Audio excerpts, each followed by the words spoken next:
News में आज फिर से आपका स्वागत है। राजस्थान के अंदर सियासी तूफान बहुत बड़ा चालू है। एक तरफ मुख्यमंत्री बनने की कवायद है तो दूसरी तरफ नेता प्रतिपक्ष बनने की कवायद। कांग्रेस अपने हारने के ऊपर मंथन करने के लिए मीटिंग कर रही है और आज का वीडियो इसी के ऊपर है। आपने यदि चैनल को सब्सक्राइब नहीं किया है तो तुरंत कर ले, बेल आइकॉन का बटन जरूर दबा दें। वीडियो को लाइक करना मत भूलिएगा, अभी से लाइक कर दें। साथियों, राजस्थान के अंदर पिछले 5 साल से कांग्रेस की सत्ता रही। लगभग बीजेपी ने जिस तरह से यूपी में वापस सरकार लेके आए, मध्य प्रदेश में वापस सरकार लेके आए, लेकिन राजस्थान में सरकार क्यों नहीं आ पाई?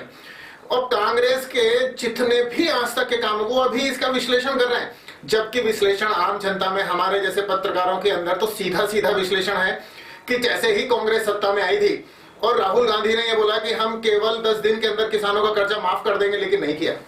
बेरोजगारों को भत्ता दे देंगे, लेकिन नहीं दिया। तो जब जो आपने बात की वो डिलीवर नहीं हुई तो आपकी उल्टी गिनती वहीं से चालू हो गई। गांव के किसानों के पास में हमने जाके महसूस किया, मैंने खुद भीलवाड़ा के अंदर सहाड़ा विधानसभा के अंदर जब किसानों से बात की तो वहां किसी का कोई कर्जा माफ नहीं हो रहा था, और जो छोटे मोटे सोसाइटियों के कुछ कर्जे माफ भी हुए, काउंटेबल नहीं थे। पहली बात।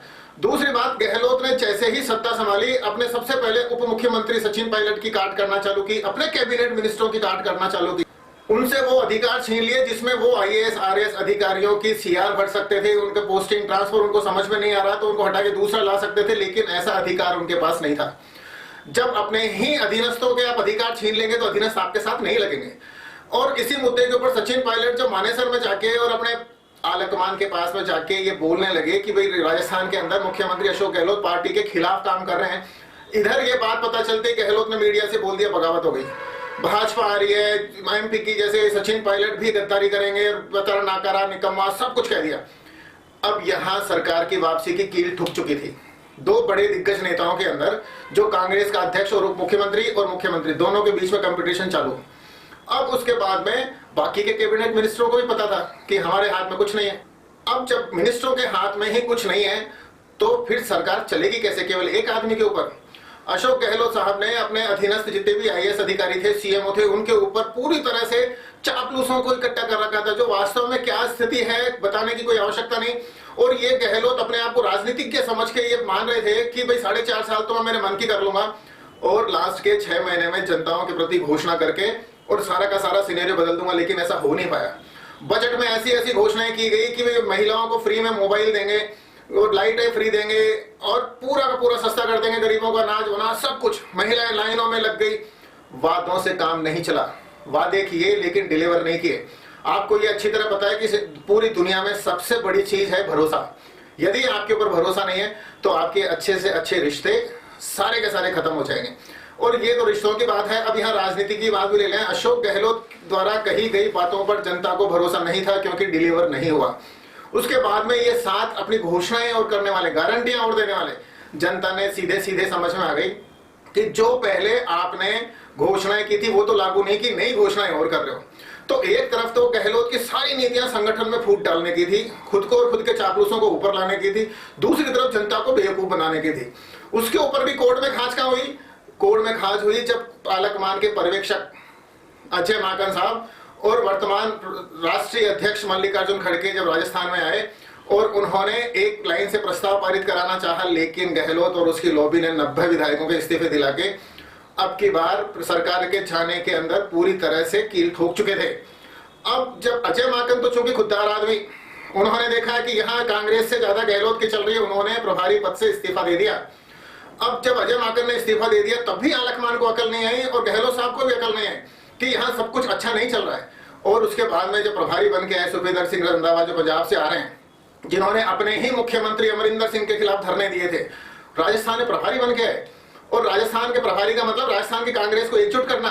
एकजुट नहीं कर रहे थे, फूट डाल रहे थे। मतलब सचिन पायलट और अशोक गहलोत के बीच में जो खाई थी उसको बढ़ाने का काम कर रहे थे। अब उसके पीछे की मंशा क्या है, कौन सी बिल्डिंग है, कौन से प्लाट है, कौन से लालच है कि रंधावा साहब ने अशोक गहलोत साहब का साथ दिया बजाय कांग्रेस आलकमान के। और जब इस तरह के प्रभारी जब आपके बीच में आ जाएंगे संगठन के बनके, तो संगठन की सत्ता जाना तो वैसे भी तय हो जाता है। फिर उसके बाद में देखो और क्या हुआ, गहलोत साहब ने और राष्ट्रीय नेताओं ने कांग्रेस में सर्वे करवाया कि राजस्थान के अंदर कौन कौन सी विधायकों की सीट वापस आ सकती है, कौन सी नहीं आ सकती। उस सर्वे में सीधा स्पष्ट था, तय था, लेकिन गहलोत साहब ने हारने वालों को भी टिकट केवल इसलिए दे दी क्योंकि वो उनके समर्थक थे। अपने समर्थकों को टिकट दिलवाना चाहे सत्ता चली जाए, ये किस तरह की बात हुई? इसका मतलब यहां भी कांग्रेस से बड़े अशोक गहलोत साहब थे। अब अशोक गहलोत ने अपने समर्थकों को टिकट दिलवा के, और सिर्फ एक तरफा सोच, जनता की सोच नहीं थी, वो मुख्यमंत्री के आसपास के जो 10-12 लोगों का काकस था ना, उसकी सोच थी कि हम पूरी तरह से जीत रहे हैं। मतलब परिणाम आने से पहले भी ये लोग बड़े बड़े दावे कर रहे थे कि हम सीधे सीधे जीत रहे हैं, जबकि उनको उनकी औकात टिकट वितरण के समय ही समझ में आ गई थी कि हमसे कोई गलती हो गई। लेकिन ये गलती बोलने की जिम्मेदारी कांग्रेस आलाकमान में थी ही नहीं। उनके अंदर ऐसा जिगर नहीं था कि अशोक गहलोत के खिलाफ सामने जाके कोई बात कर सके। उनके कहने के ऊपर, उनके जिद करने के ऊपर उनके समर्थकों को टिकट दे दी गई। और इनकी लड़ाई नरेंद्र मोदी जैसे चतुर राजनीतिज्ञ से थी, जो पूरे देश के लोगों के अंदर पॉपुलर था। अब उन लोगों से लड़ाई करते करते इनको ये भी समझ में नहीं आया कि आखिर कब ये पार्टी लाइन से हट गए। अल्पसंख्यक समाज को 50 लाख रुपए का चेक 2 घंटे में निकाल के देना, उन्हीं को मुद्दा बना के मोदी ने सारे के सारे लोगों का ध्रुवीकरण कर लिया। और प्रताप सिंह खाचरियावास जैसे लोग जो यहाँ बिल्कुल जमीन से जुड़े हुए थे, वो भी हार गए। तब समझ में आ जाना चाहिए कांग्रेस को हार का मंथन करने के लिए लंबी चौड़ी मीटिंग की आवश्यकता नहीं है। ये वीडियो केवल देख ले शुरू से लेके एंड तक। जब शुरू से लेके एंड तक ये वीडियो देख लेंगे तो इसके अलावा राजस्थान के अंदर हार के कोई कारण नहीं है। यदि समय रहते कांग्रेस आलाकमान सचिन पायलट को सत्ता सौंप देते या प्रदेश अध्यक्ष वापस बना के चुनाव उनके नेतृत्व में लड़ भी लेते तो भी समझ में आता। लेकिन गहलोत ने अपनी चलाई, और गहलोत ने जो सारे मीडिया के सामने बोला कि मैं कुर्सी छोड़ना चाहता हूं, लेकिन कुर्सी मुझे नहीं छोड़ दी, वो ही कुर्सी जनता ने बिल्कुल पे नीचे से खींच ली। और मुख्यमंत्री छोड़ो, अब वो नेता प्रतिपक्ष भी नहीं बनने वाले, क्योंकि नेता प्रतिपक्ष के लिए पूरे के पूरे उनका कार्ड सामने है कांग्रेस आलाकमान के। यदि अभी भी सचिन पायलट जैसे लोगों को नेता प्रतिपक्ष नहीं बनाया गया तो ये समझ में आ जाना चाहिए कि कांग्रेस में कोई आलाकमान है ही नहीं, सिर्फ कठपुतलियां बैठी हुई है। नीचे से जो माल सप्लाई करता है केवल उसकी बात वो मानने वाले हैं, क्योंकि राजस्थान में जो भी प्रतिपक्ष का नेता होगा उसको कैबिनेट मिनिस्टर का दर्जा मिला हुआ होगा।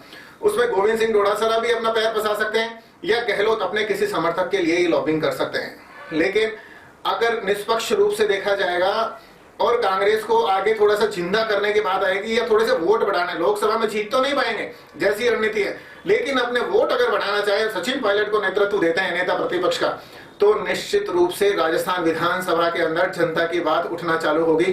क्योंकि ये तो हमने पिछले कार्यकाल में भी देखा है, गहलोत साहब जब मुख्यमंत्री नहीं रहते तो सदन में भी नहीं जाते, कभी कभार सदन में चले गए बहुत बढ़िया, नहीं तो केंद्र की राजनीति या बाकी के 50 कामों के अंदर बिजी रहते हैं, लेकिन विधानसभा में जाके विधायकी का काम नहीं करते। कांग्रेस के हारने के सारे लगभग कारण मैंने आपके सामने रखे। आप किसी भी कारण से अगर असहमत हैं तो आप इसके अंदर कमेंट कर सकते हैं। और ये जो हमने पिछले 2 साल के अंदर, मतलब सत्ता का तो पता नहीं था, लेकिन हमने 2 साल के अंदर यही तमाम बातें बताई थी कि राजस्थान के अंदर किस तरह से कांग्रेस में फूट पड़ी है। और खुद अशोक गहलोत के ओएसडी लोकेश शर्मा, जो उनके लिए स्वामी भक्त आदमी थे, उन्होंने सीधा, क्योंकि वो वास्तव में उनके अंदर टीस थी कि कांग्रेस की सरकार क्यों नहीं आ पाई। कांग्रेस की सरकार नहीं आने के पीछे केवल एक आदमी अगर अशोक गहलोत है, तो ये बाकी के लोग कर क्या रहे हैं? आलाकमान क्या कर रहा है, कांग्रेसी क्या कर रहे हैं, और वो केवल उसी के प्रति निष्ठा रखना। राजस्थान के छोटे छोटे कांग्रेस के कार्यकर्ता, कांग्रेस के वोटर क्या अपने आप को ठगा हुआ महसूस नहीं कर रहे कि उन्होंने कांग्रेस को वोट दिया लेकिन पूरी की पूरी सत्ता चली गई? अगर एक आदमी की वजह से राजस्थान के अंदर 3 बार सत्ता जा सकती है, मतलब गहलोत जब भी मुख्यमंत्री रहे सत्ता वापस नहीं आ पाई, फिर भी दिमाग नहीं है क्या? पार्टी को आगे नहीं बढ़ाना चाहते?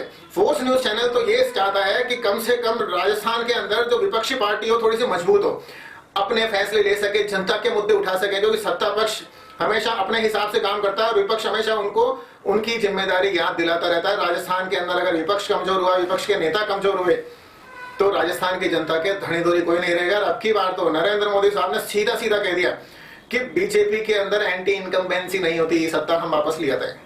अब की बार जब वो मुख्यमंत्री की घोषणा करेंगे, अब की बार जब सत्ता वापस आएगी, तब देखेगा कि अब महसूस होगा कि राजस्थान ही नहीं पूरे देश के अंदर आलाकमान होता है। तो कोई प्रेशर पॉलिटिक्स काम नहीं आएगी।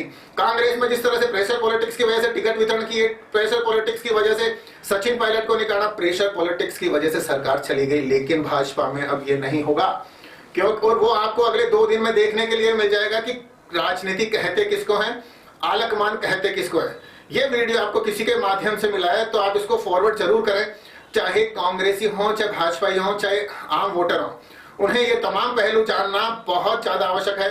क्योंकि राजनीति है तो हमारे लिए सड़क है, राजनीति है तो हमारे लिए सहूलियतें, राजनीति है तो हमारे ऊपर टैक्स है, राजनीति है तो हमारा जीवन है, राजनीति है तो पुलिस प्रशासन के अत्याचार या प्यार दोनों है। इसलिए राजनीति से दूर रह के हम कुछ नहीं कर पाते। जय हिंद, वंदे मातरम।